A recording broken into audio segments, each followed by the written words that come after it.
je suis sûr, certain, je me mets main coupée, que personne n'aime trier ses photos. Enfin, on va pas me couper la main s'il y a des gens qui me trient les photos, mais trier les photos, on est d'accord, c'est le truc le plus pénible du monde. Quand je faisais beaucoup de mariages, c'était le truc qui m'agaçait par-dessus tout, c'était de devoir trier mes photos. Aujourd'hui, je vais vous présenter un truc qui est absolument génial et qui va vous permettre de gagner, je pense, beaucoup de temps dans le tri de vos photos. Ça va surtout intéresser les photographes de mariage, mais je pense que ça sera pas les seuls. Si vous faites du portrait et que vous shootez beaucoup, ou même si vous shootez pas beaucoup, mais que vous avez de la peine à vous décider dans vos photos, c'est un logiciel qui, je pense, va vous intéresser.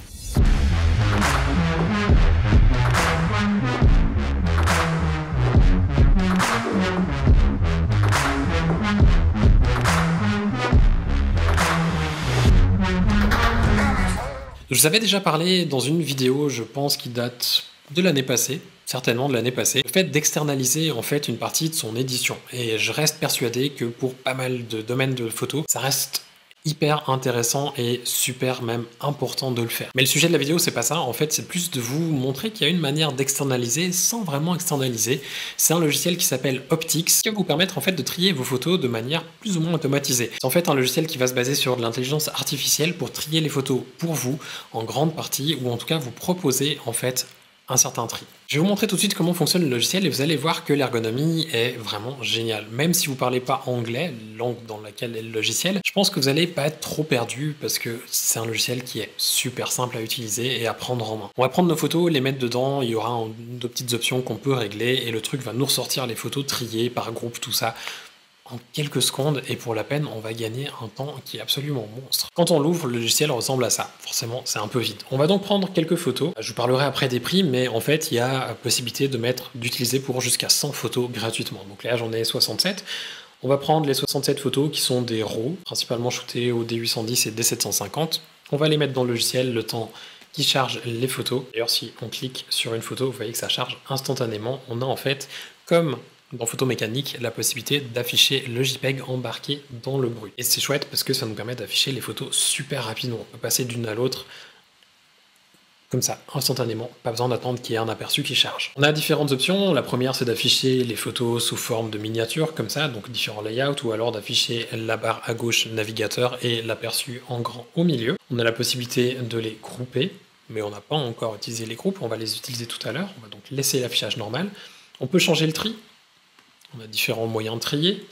Je vais laisser ici par ordre de capture, comme ça nous permettra de les avoir dans l'ordre chronologique. Et on a aussi les filtres en fonction des balises de couleurs, de choix qu'on a mis dessus, un petit peu comme dans Photo Mécanique finalement. Donc si vous faites de la photo de mariage et que vous avez l'habitude de Photo Mécanique, vous n'allez pas être dépaysé du tout. On va venir ici ensuite dans Autogroupe. C'est le premier onglet qui nous intéresse et c'est le premier vraiment à utiliser. On va en fait, grâce à cet onglet, pouvoir grouper nos photos en fonction de certains critères. Le critère, je pense, qui va intéresser la majorité d'entre vous, c'est le premier, c'est Similar Content. Je pense que vous l'avez compris, contenu similaire. On peut ici choisir si on veut du contenu qui est plus ou moins similaire, très similaire, presque identique et complètement identique. Je vais ici, par exemple, laisser, on va dire, similaire. On veut pas un truc qui est complètement identique. On va essayer ça et on va voir. En dessous, on a le temps. Ça va nous permettre de dire, ok, on veut en fait que les photos qui sont similaires, qui ont été prises à, allez, on va dire par exemple 10 minutes d'intervalle, qu'elles soient notées. Mais on pourrait très bien dire, en fait, on s'en fout du temps et on veut juste celles qui sont identiques, qui sont regroupées. C'est intéressant, par exemple, si vous faites du still life et que vous shootez sur plusieurs jours et que vous voulez éviter d'avoir des photos identiques qui ressortent. Ça peut être intéressant pour du e-commerce aussi. Enfin bref, ça dépend un petit peu de ce que vous faites. Pour du mariage, je pense pas que vous aurez besoin de le laisser sur infini. On va dire, allez, par exemple, les photos qui ont été prises dans une période d'1 heure, on va les classer ensemble. Et le dernier, c'est si on a fait un bracketing d'exposition. En l'occurrence, c'est du mariage, donc c'est pas très important pour nous. On va le désactiver. Quand on a fait ça, on va faire Run pour lancer le tri. Et ensuite, ici, il va nous classer les photos dans des groupes. Alors, on voit qu'on a très peu de groupes, parce qu'à vrai dire, c'est des photos que j'avais déjà triées. On va essayer de les classer de manière plus ou moins similaire. Comme ça, on aura un petit peu plus de groupes. Par exemple, celle-ci, on voit qu'on a 2 photos qui ont été prises dans un miroir, et du coup, lui va dire, elles se ressemblent quand même pas mal. Ça va nous permettre, par exemple, de faire un tri en disant, peut-être pas délivrer les deux, je vais en garder qu'une. Admettons ici qu'on veut en garder une, on a le choix, et lui nous fait des groupes par rapport à ça. Là, on en a 2 qui ont pas mal de sombre avec du maquillage, ça se ressemble quand même pas mal. Est-ce que vraiment on veut garder les deux? Peut-être pas. Pareil ici, on a des photos qui se ressemblent un peu au niveau de la prise de vue, c'est pas tout à fait pareil, mais ça se ressemble. Est-ce qu'on veut vraiment délivrer les deux ou pas? on peut choisir. Vous voyez ici qu'il a fait 56 groupes pour 66 photos. Il y a des fois où vous aurez 3 ou 4 photos. Par exemple, si vous faites des photos de groupe et que vous allez en prendre plusieurs pour être sûr que les yeux de tout le monde sont ouverts dessus, vous aurez probablement 3, 4, 5 photos en fonction du nombre de photos que vous avez pris.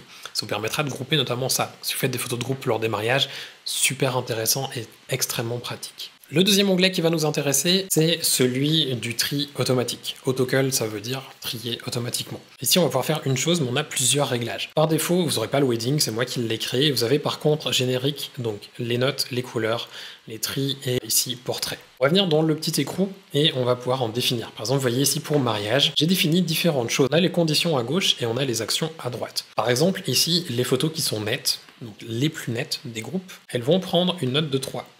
Les photos qui ont le meilleur visage vont prendre une note de 5. Les photos qui sont seules, donc quand il n'y a pas de groupe, elles sont tout seules dans un groupe, elles vont prendre une note de 5. Les meilleures images en général, donc les plus nettes, celle qui est la plus nette, qui a le meilleur visage, qui est la meilleure exposition, elle va prendre une note de 5. Et ici, on a d'autres choses qu'on peut mettre. Donc par exemple, on a celles qui ont aucun critère qui correspond, celles qui ont une exposition alternative. Par exemple, si on avait utilisé le auto-bracketing tout à l'heure, on aurait ça qu'on peut activer. Enfin bref, on peut vraiment définir les conditions que l'on souhaite et ensuite faire quelque chose. Moi, j'ai choisi de mettre des notes, parce que c'est comme ça que je trie mes photos, mais vous pourriez très bien choisir autre chose. Par exemple, si on souhaite dire qu'on veut les définir comme sélectionnés, ou si on veut par exemple les bloquer, comme on a le petit verrou sur l'appareil photo, ou ce genre de choses, on a ces critères possibles ici. Je vais pour la peine le laisser comme je l'avais défini pour mes mariages, je vais fermer, et ensuite je vais faire lancer. Et là maintenant, si on regarde dans les groupes, si je clique ici par exemple, on voit que celle-ci, elle a pas de note,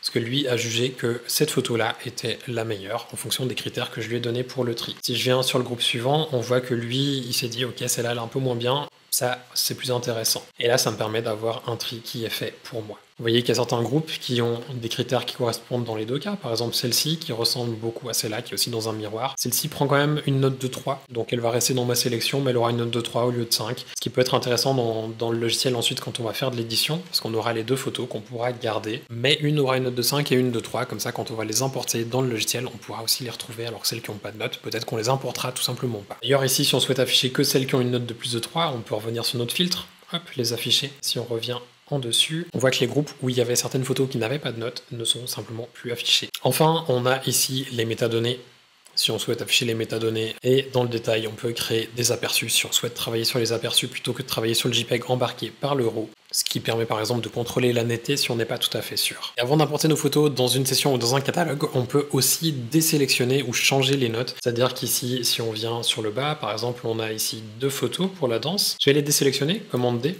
ça me permet d'en avoir plus qu'une. Si on se dit, ok, en fait, celle-ci, il lui a mis 5 étoiles, et je pense qu'effectivement, je vais la garder. Par contre, l'autre, il en a mis 3. Pas envie de la garder.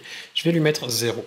En tapant 0, on voit qu'il en reste plus qu'une des deux, et l'autre a disparu de la sélection, parce qu'elle correspond plus au filtre. Et comme ça, je peux simplement retrier mes photos manuellement si la sélection que lui me propose ne me plaît pas. Je vais ensuite cliquer sur une photo, faire commande A pour toutes les sélectionner. Je peux maintenant en fait les glisser et les déplacer dans le dossier que je souhaite. Par exemple, si on avait ici un nouveau dossier, on va dire Select, je peux prendre mes photos et venir les déplacer ici. Et ça me permet d'avoir ma sélection de 60 photos au lieu d'avoir les 67 ou 68 photos que j'avais à la base. Alors ici c'est un exemple, j'avais déjà trié ces photos pour en fait faire une démo d'édition de mariage. Donc j'ai pas beaucoup de photos qui sont enlevées de ma sélection, mais si vous avez un mariage complet avec peut-être 1000, 2000, 3000, 4000 photos ou plus, je pense que ça vous aidera beaucoup à éliminer les photos. Vous avez notamment la possibilité d'enlever les photos où il y a des yeux fermés dessus ou alors celles qui sont floues, et ça je pense que ça vous permettra de gagner énormément de temps. C'est des photos qui, même si ça prend peu de temps à supprimer manuellement, si on peut laisser un logiciel le faire à notre place, ça va nous permettre d'en gagner encore plus. Comme vous avez vu, le logiciel il est super facile à utiliser, c'est pas très compliqué. Je pense que ce que je vous ai montré c'était assez clair, vous voyez qu'il n'y a pas beaucoup d'options, mais que les options sont très simples à utiliser et que même si vous parlez pas super bien anglais, c'est pas trop compliqué à utiliser. Je vous ai montré ici avec des photos de mariage parce que je pense que c'est l'utilisation la plus intéressante, mais bien entendu que c'est pas limité aux photographes de mariage.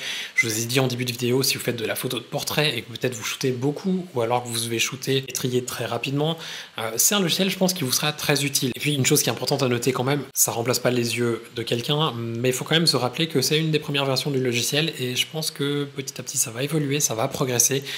et ça va devenir encore plus intéressant que ce que c'est déjà. La question du prix, c'est toujours la dernière question qui vient. Combien est-ce que le logiciel coûte? Alors le logiciel est gratuit jusqu'à 100 photos. C'est la version que j'utilise actuellement, il y a toutes les fonctionnalités dedans. Et donc à chaque fois trier par groupe de 100 photos gratuitement.